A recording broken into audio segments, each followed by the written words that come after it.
You're listening to Unregular Radio. The following program is mature content intended for adults only. The views, opinions, and thoughts expressed here are not necessarily those of Unregular Radio, its staff, or its affiliates. Furthermore, do not attempt to recreate any of the situations described, as it may prove physically, legally, or financially harmful. And as always, thank you for listening to Unregular Radio. THC Show, 2 hotheads on cannabis, with your hosts, Steve Epstein, not afraid, and Mike Can. You will be. You will.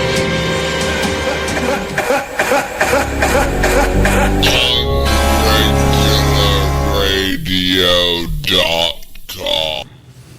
Welcome back Hi, to Mike. another episode of the THC Show. Hi, Steve. September 10th, 1 week from today, we'll do this intro, and then we're going back to work at the Freedom Rally. 7 days from the big event in Boston, the Boston Freedom Rally, 22nd annual. And we're doing a big Freedom Rally special today. We're taking your phone calls at 617-606-4122. And in the studio right now, we have, who do we have, Steve? We have Mystic of Mighty Mystic. Yes, we do. And his manager, Rich. Yeah. Live in the building. And who we going to have later? We're also going to have the 360s later. Is it 360s or the 360s? It's 360s. I think it's 360s. Yeah, I think we might 360s. Yeah, 360s coming in.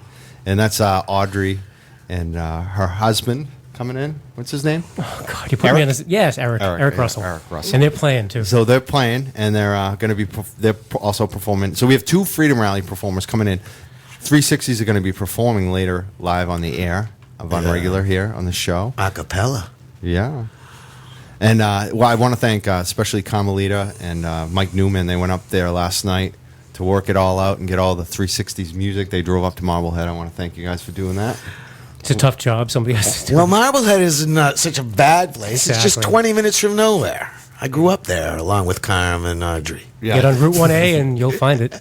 It's a good duty to have to go see Eric and Audrey, so I think It they had is. fun doing it, right? Yes. Yeah, they're coming in the studio. So we also have big, I think it's a huge guest for us, the phone call that we have today. We have a good phone call with Diane Fornbacher. No, not Fornbacher. That's Diane Fornbacher is speaking at the rally. She's from Skunk Magazine. Oh, no, we're having Diane Russell. Yes, Diane Russell, the representative from Maine. I mean, nobody asked Ellen Story or the other 3 women who sponsored it in Massachusetts. Nobody did? I thought we asked them. No, nobody asked. We dropped the ball this year. Yeah, we dropped a lot of balls this year, Mike. But we got the state rep in Maine that sponsored the marijuana legalization, and she's coming down to speak at the Freedom Rally on Saturday, and she's going to be on the show later today. And, of course, we have the usual ramblings and reiteration of various things that will go on during the show. And rants. We'll be back after we hear from our guest in the studio, his hero. Two hotheads on cannabis. The THC Show with Steve Epstein and Mike Can on UnregularRadio.com. It was 420 for you, Mike. That was a good time. I enjoyed it. Some freedom. That's a great song. That's Richie Thanks for bringing Havens. that to the show, Steve. That's Richie Havens from Woodstock, remastered. Yeah, and it's perfect because we were just talking to the 360s about the biggest freedom rallies of all time. We have them in the studio. We're going to have them perform in a little bit. But right now, we have a very special phone call from Maine State Rep Diane Russell, who earlier this year on 420 did a big press conference and introduced a marijuana legalization bill in the state of Maine. And I've talked to her a little bit online, by email, and we've checked out our videos. We're very excited. How excited are we, Steve? About I'm so excited that I don't want to hear you at all. I want to hear her. Say hello, Diane. Hi, guys. How are you? We're good. It's sunny. It's sunny today. Sunny? It's sunny. The sun is shining. Yeah. How are things down east in Portland? Things in Portland are great. The sun's shining. Everybody's out and about every time walking their dogs. And I live on the coast, so on the waterfront. And it's just great to see everybody out and about. And smiles abound. Now, you represent a big chunk of Portland, if I don't understand correctly. Well, I represent Mundry Hill, which is a great place to live. It keeps getting written up in the New York Times and Washington Post. And downtown Portland, which is where you'll find a significant amount of amazing cuisine. Some of the best cuisine in the country is right in my district. So I represent sort of the downtown area, and Portland's just such an amazing city to visit and to live in. And I'm fortunate to live on one of the waterfront sides of it. So. Yeah. And you're in your second term when April 20th of this year comes along, right? You just got reelected in 2010. That's correct. And was marijuana legalization at all a part of the campaign? It wasn't a part of the campaign. I certainly didn't put it out on my postcards or anything, but I will say that my postcards said, where there's a fight, where there's a front line, Diane's on it. And I think my constituents have found that to be very true this year. This is one of those issues where it's where the far left meets the far right, because at the end of the day, we need to make sure that people are allowed to do what they choose to do within the privacy of their own home, so long as they're not hurting anybody. We're spending just millions, probably billions of dollars on this prison industrialized complex. And, I don't want to send kids to jail. I want to send them to college. And that was really what this bill was about. It was bringing the conversation to a different place. We lost, but we didn't, it didn't pass. We got 39 votes in the House out of 151. But the conversation changed, and we got people talking about this, and not just talking about the medical side, which is important, but really talking about what it means to be invading our privacy at home, but also how much money we're spending putting people in jail when we could be refocusing that money on building schools instead of prisons, making sure people have opportunities, getting people to work. And instead we have to continue with this failed war on drugs. Diane, how did your legislation deal with the federal issue and the ability to grow large quantities outdoors on a commercial basis, whether it be for hemp, medicine, or just fun? Well, my bill decentralized the growth process, and it grants. We have an existing structure for medical marijuana patients and for growers. As you know, the DOJ is being very flip-floppy, for lack of a better term, on that issue, and that's a real problem for states like Maine, where it is legal to possess marijuana if you are a medical patient and can prove that it has been prescribed to you. My bill sort of decentralized the system so that we could allow the current growers and the dispensaries to be able to grow marijuana up to, I think it was 400 square feet, grow and store, but also individuals, regardless of whether or not they had a prescription, would be allowed to grow and store up to 75 square feet of marijuana. What they chose to do with that was their prerogative.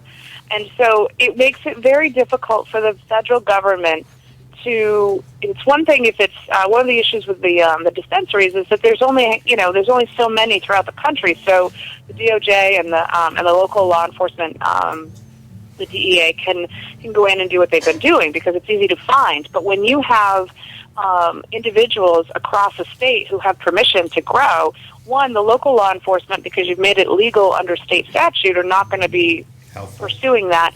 And two, for DEA enforcement, it becomes very difficult to track down all of these people and throw them in jail. The federal issue is still a huge problem. There's no question. What I did was pretty ballsy to basically say to the federal government, we don't believe your laws are good. Yeah, and so if I like what you said too about the legalization. That's the answer because they can close down 15 dispensaries or even 500 in LA or how many there were. I don't even know if there were 500. I think there were a couple hundred. But they can shut them down. But they can't shut down 50,000 people who are legally able to grow in the state. It's sort of like pirate radio, you know? Yeah. Love it. You track them all over the place? I mean, really? Yeah. I understand. So what were the limits again? Anybody could grow like home brew, as provided the plants don't take up more than 75 square feet? Right. One of the challenges, as I'm sure you're aware, is that, when you're harvesting any sort of plant, I love tomatoes, so I'm going to use tomatoes as an example. You can have, I think in Maine right now you're allowed to have up to 6 plants if you're a grower per patient, and patients are allowed to have up to 6 plants. The problem with that is that, as you know, plants don't. There is a seed cycle, there is a growth cycle, and there's a harvest cycle. And sometimes, I have different plants right now for tomatoes that have different. Some are flowering, and some have green tomatoes, and some had red tomatoes. So you can't necessarily gauge, the red tomato being the end result, how many tomatoes you're going to have at one given point. And the same is true when you're harvesting marijuana. Or so I've heard. I don't actually grow it. But so people were having a frustration in that they were allowed to have 6 plants, but then there was a limit, and I forget what the limit is, on how much product they could have, final product. And they were like, well, some parts of the year we don't have any, and other parts of the year we have way too much. And it is dependent on how the plant, on that life cycle of the plant. So what we did is to create a square footage where people could grow and store the amount that they needed. And so to get to your specific question about how much space that was, for an individual, it is 75 square feet, and for a commercial grower, it was I think we started at 400 square feet. I can't exactly remember. I might have gotten it up a little higher, but... And what's the rationale behind the 75 square feet? I understand that limiting the plants is an issue. Plants die. Plants don't necessarily produce what they should produce. Things happen. The Maine DEA gives you a hard time. Yeah. Honest to goodness truth. We didn't really have there's no benchmarks to gauge this stuff by. So we kind of shopped it around and said, what do you feel about 75 square feet? And, or what do you feel about 50 square feet? And so we kind of pulled it out of the Mary Poppins hat. I mean,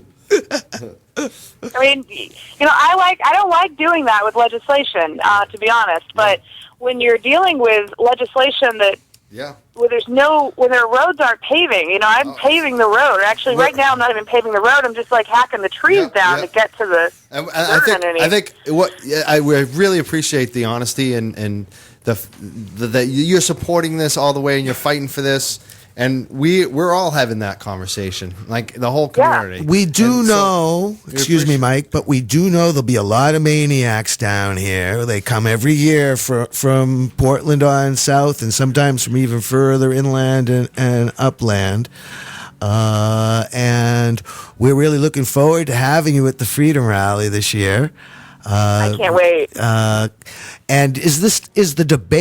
are the debates in the Maine legislature on this bill available to public viewing? Well, we've already had it, and it was interesting.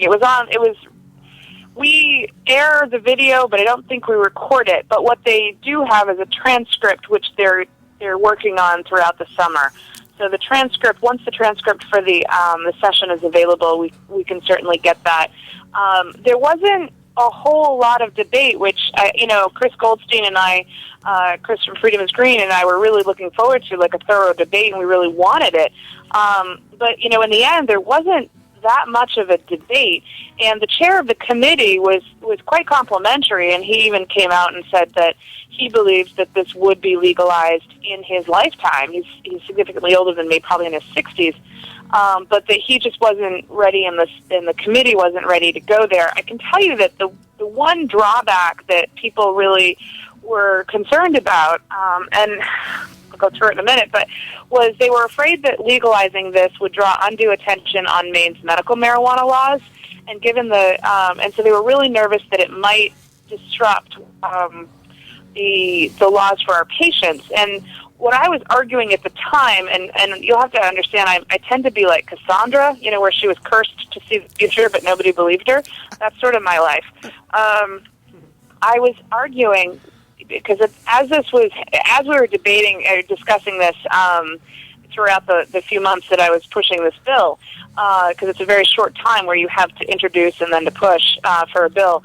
I was saying, look, there are major problems with the medical marijuana laws at the national, because the DOJ has not come down in a very clear position. We thought they had, and then they sort of reneged on that.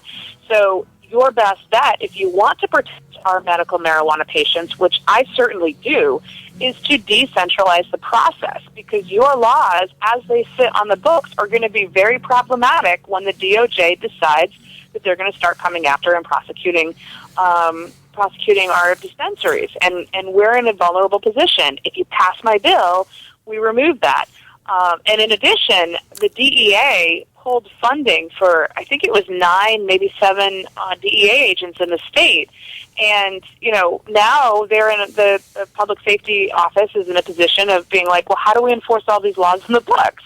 Well, the answer is you support the laws that are truly hurting communities. I mean, you support the laws that allow you to go after criminals that are truly hurting communities. And I'm sorry, a stoner sitting on the couch, the worst he's going to attack or she's going to attack is a bag of potato chips. If you're a spud, man, you want to get out of the way. But I think generally speaking, excuse me, Diane, that was a good chuckle. What has the U.S. Attorney in Maine said about the Maine medical marijuana laws? Did he issue one of those nasty letters? I'm sorry? Did he issue one of those nasty letters like they got in New Jersey and Rhode Island and Vermont? I am looking. I'm pretty sure that he did. I know that our Attorney General did, and I'm looking through. I have this giant binder of information. It's been a while since I've gone through it. Pretty sure that that they did as well. Are they actively pursuing any cases that you're aware of, the U.S. government? No, not that I'm aware of. I mean, I think that Maine has a remarkable reputation for a very live and let live philosophy, and that's sort of how things are going. I mean, no police officers want to go attack someone who's, growing medical marijuana for their medical purposes. And the dispensaries haven't opened? I don't see the letter from our U.S. Attorney in my binder, but for some reason I feel like he did submit one. I think it was requested by one of the committees. I think it's very powerful the statement that you made as a political point about medical marijuana versus legalization, about the Justice Department, about enforcement. That's very powerful. I think that more people need to hear that. I want to thank more people need to say it. Yeah, absolutely. The Emperor wears no clothes. The Emperor wears no clothes. Mommy, he's naked.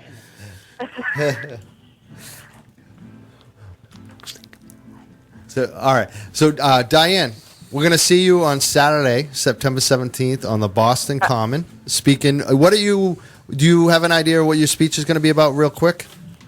Oh my God, I'm terrified. I don't know what I'm going to say. Well, that's perfect. We're gonna surprise everyone on Saturday, September 17th, and I think you're speaking right around the 5 o'clock hour, right before the big headline reunion of Tree, which is going to be huge. This is going to be a huge moment to have you come out. I know. That's why I'm absolutely terrified. I was like, oh my God, I've got to step up my game. I've got to actually say something and sound intelligent. We're raising the tension on you. Well, we know you're going to hit it out of the park. We know you will. Bring those buses of maniacs down. Well, make sure that the people from Maine come down. I want a good round of applause from the folks from Maine so that I know that I'm welcome on the stage. Well, we will see you there, and thank you very much for calling in. Very much appreciate it. Yeah, thank you, guys. I appreciate it. In a week. Next week. See you next week. Have a great rest of your weekend. You too. Bye. Bye. Wow, that was Maine State Rep Diane Russell, who we will all be seeing speak at the Boston Freedom Rally right before Tree on the Mass-Can Cardi stage. I keep calling it the main stage. There's 2 main stages this year. It's the Mass-Can Cardi stage she'll be speaking at 5 p.m. right before Tree, the special headliner. Can't wait. And right now in the studio, we have a special deal coming up. This is a special show this week for the Freedom Rally.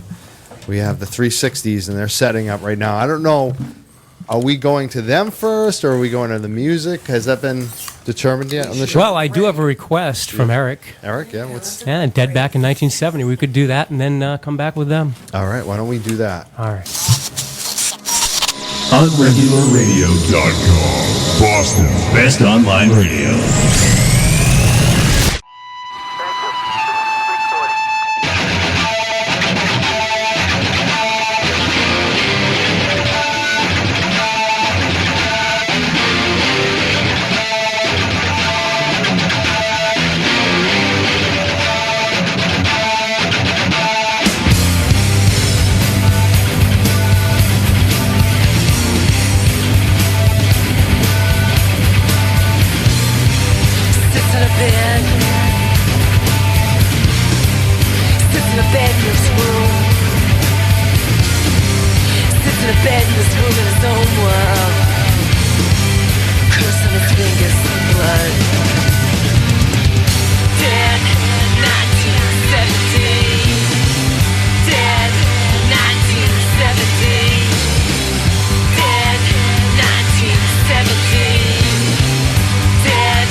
Now it's stumbling on